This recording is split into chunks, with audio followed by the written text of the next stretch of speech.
ये बहुत महत्वपूर्ण मामला है, सेंसिटिव मामला है, इसलिए कृपया आपको। ओके, मंत्री जी। सभापति महोदय, आदरणीय सभापति महोदय, पिछले साल सितंबर में इस गरिमामयी सदन के समक्ष मैंने एक विस्तृत वक्तव्य ईस्टर्न लद्दाख में भारत चीन सीमा पर हुई डेवलपमेंट्स के बारे में दिया था। मैंने यह बताया था कि चीन द्वारा पिछले वर्ष अप्रैल मई 2020 के दौरान ईस्टर्न लद्दाख की सीमा के समीप भारी संख्या में शस्त्र बल तथा गोला बारूद आदि इकट्ठा कर लिया गया था। चीन द्वारा येलेसी के आसपास कई बार ट्रांसग्रेशन का भी प्रयास किया गया था। हमारी सशस्त्र सेनाओं ने उन सभी प्रयासों के दृष्टिगत उपयुक्त जवाबी कार्रवाई की थी। राष्ट्र के साथ इस सदन ने भी उन वीर भारतीय सैनिकों को श्रद्धांजलि दी थी जिन्होंने भारत की सीमा की रक्षा करते हुए अपना बलिदान दिया था। आज मैं इस सदन को कुछ और महत्वपूर्ण डेवलपमेंट्स के बारे में बताना चाहता हूं। सभापति महोदय, पिछले वर्ष सितंबर से दोनों पक्षों ने एक दूसरे के साथ मिलिट्री और डिप्लोमेटिक चैनल्स द्वारा संवाद स्थापित कर रखा है। हमारा यह लक्ष्य है कि एलएसी पर डिसएंगेजमेंट तथा यथास्थिति हो जाए ताकि पीस एंड ट्रैंक्विलिटी पुनः स्थापित हो सके। मैं संक्षेप में वहां की ग्राउंड सिचुएशन के बारे में सदन को दोबारा अवगत कराना चाहता हूं। सदन को ज्ञात है कि चीन ने अनधिकृत तरीके से लद्दाख केंद्र शासित प्रदेश के लगभग 38,000 वर्ग किलोमीटर पर 1962 के संघर्ष के समय से कब्जा बना लिया है। इसके अतिरिक्त पाकिस्तान ने अनधिकृत तरीके से पाक ऑक्युपाइड कश्मीर में भारत की लगभग 5,180 वर्ग किलोमीटर भूमि तथा कथित चीनो पाकिस्तान बाउंड्री एग्रीमेंट 1963 के तहत चीन को दे दिया है। इस प्रकार चीन का 43,000 वर्ग किलोमीटर से ज्यादा भारतीय भूमि पर अनधिकृत कब्जा है। चीन पूर्वी क्षेत्रों में भी अरुणाचल प्रदेश की सीमा पर करीब 90,000 वर्ग किलोमीटर भूमि को अपना बताता है। भारत ने इन अनजस्टिफाइड क्लेम्स तथा अनधिकृत कब्जे को कभी भी स्वीकार नहीं किया है। सभापति महोदय, मैं सदन को यह भी बताना चाहता हूं कि भारत ने चीन को हमेशा यह कहा है कि बाइलेटरल रिलेशन दोनों पक्षों के प्रयास से ही विकसित हो सकते हैं। साथ साथ ही सीमा के प्रश्न को भी बातचीत के जरिए ही हल किया जा सकता है। परंतु येलेसी पर पीस एंड ट्रैंक्विलिटी में किसी प्रकार की प्रतिकूल स्थिति का हमारी बाइलेटरल टाइज पर बुरा असर पड़ता है। इससे चीन भी अच्छी तरह अवगत है। कई हाई लेवल ज्वाइंट स्टेटमेंट में भी यह जिक्र किया गया है कि एलएसी तथा सीमाओं पर पीस एंड ट्रैंक्विलिटी कायम रखना बाइलेटरल रिलेशन के लिए यह अत्यंत आवश्यक है। सभापति महोदय, पिछले वर्ष से चीन के द्वारा उठाए गए कदमों के कारण पीस एंड ट्रैंक्विलिटी पर प्रतिकूल असर पड़ा है। इसके फलस्वरूप चीन और भारत के संबंधों पर भी प्रभाव पड़ा है।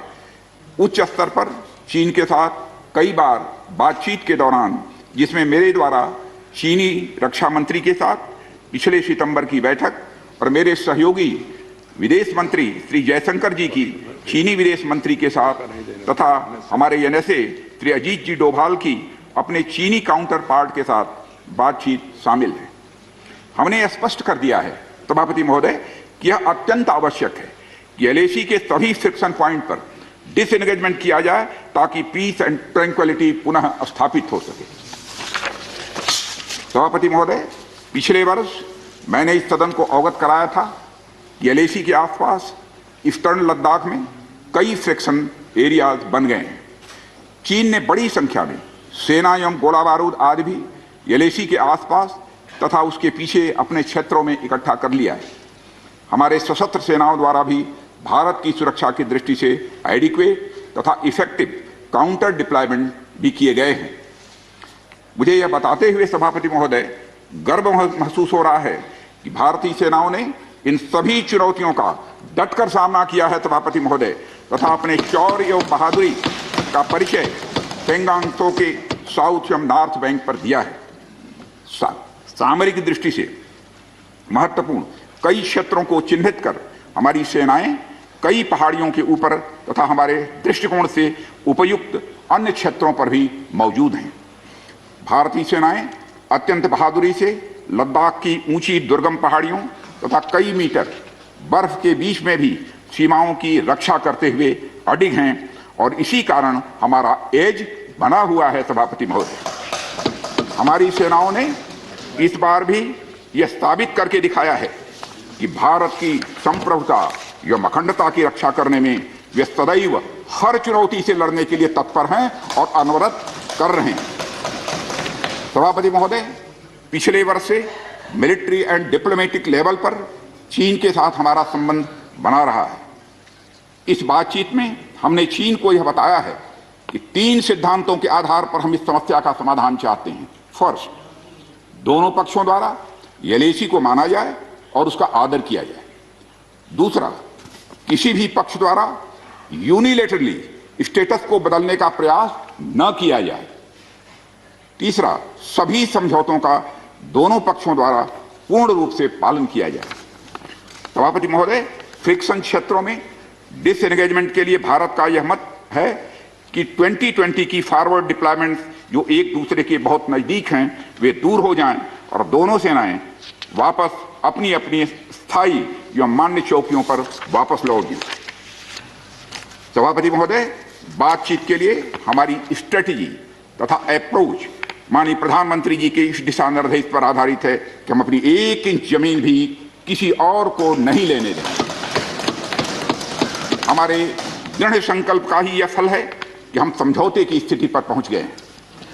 इन दिशा निर्देशों के दृष्टिगत सितंबर 2020 से लगातार मिलिट्री एंड डिप्लोमेटिक लेवल पर दोनों पक्षों में कई बार बातचीत हुई है कि इस डिसएंगेजमेंट का म्यूचुअली एक्सेप्टेबल तरीका निकाला जाए।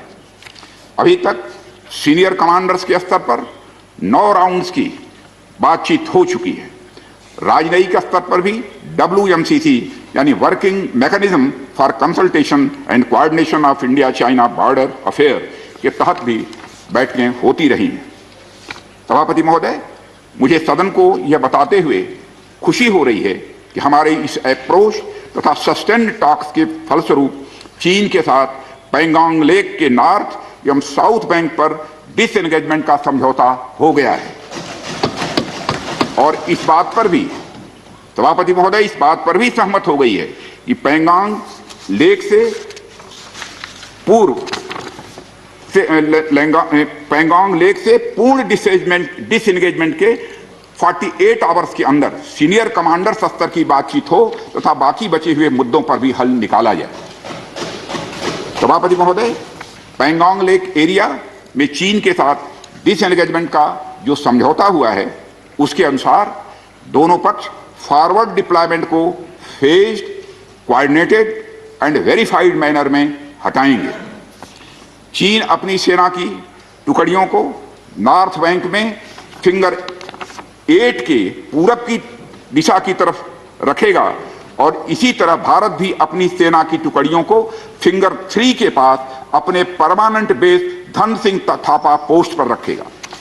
इसी तरह की कार्रवाई साउथ बैंक एरिया में भी दोनों पक्षों द्वारा की जाएगी। ये कदम आपसी समझौते के तहत बढ़ाए जाएंगे तथा जो भी निर्माण आदि दोनों पक्षों द्वारा अप्रैल 2020 से नॉर्थ एंड साउथ बैंक पर किया गया है उन्हें हटा दिया जाएगा और पुरानी स्थिति कायम कर दी जाएगी।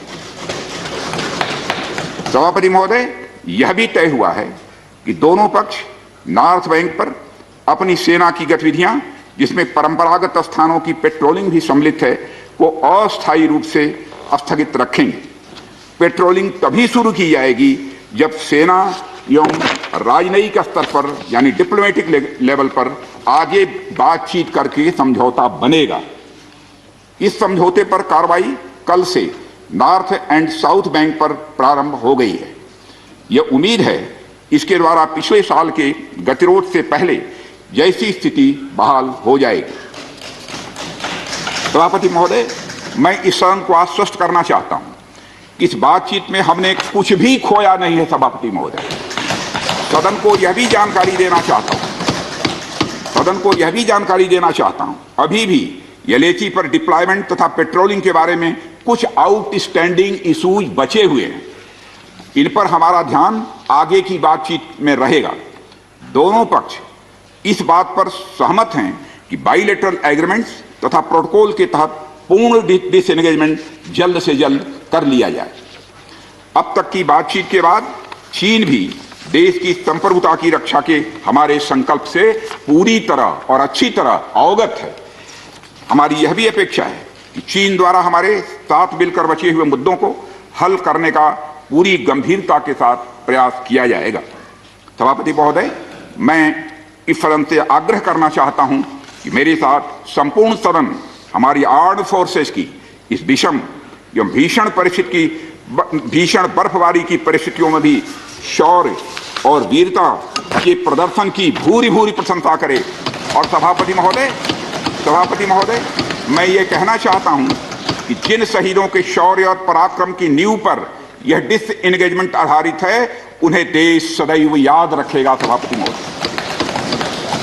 सभापति महोदय, मैं इस बात से भी पूरी तरह से आश्वस्त हूं कि यह पूरा सदन, चाहे कोई किसी भी दल का क्यों न हो, देश की संप्रभुता, एकता और अखंडता और सुरक्षा के प्रश्न पर एक साथ खड़ा है और एक स्वर से समर्थन करता है कि यह संदेश केवल भारत की सीमा तक ही सीमित नहीं रहेगा, बल्कि पूरे विश्व को जाएगा। सभापति महोदय, यह बात मैं विश्वास के साथ कह सकता हूं।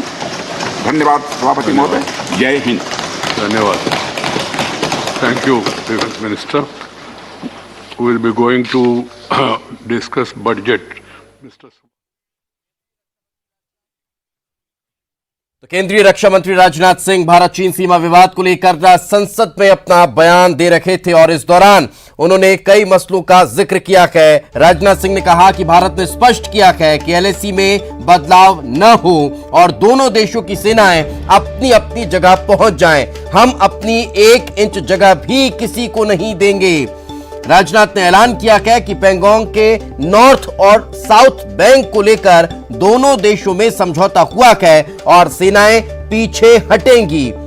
चीन पैंगोंग के फिंगर 8 के साथ ही अपनी सेना को रखेगा। इसके अलावा राजनाथ सिंह ने यह भी कहा कि चीन द्वारा पिछले साल भारी संख्या में गोला बारूद इकट्ठा किया गया था। हमारी सेनाओं ने चीन के खिलाफ उपयुक्त जवाबी कार्रवाई की थी। सितंबर से दोनों पक्ष एक दूसरे के साथ बातचीत में लगे हुए हैं। एलएसी पर यथास्थिति करना ही हमारा लक्ष्य है।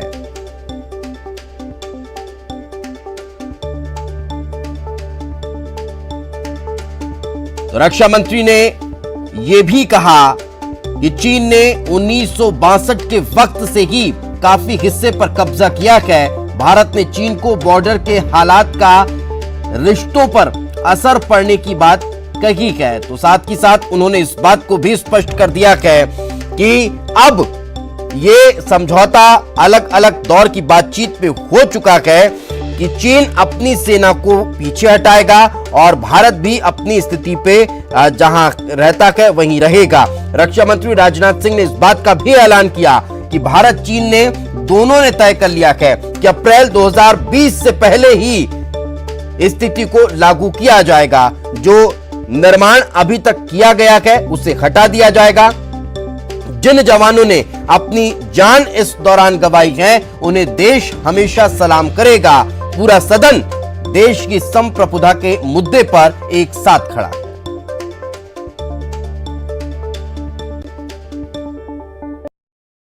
दमदार बनाएगी आपका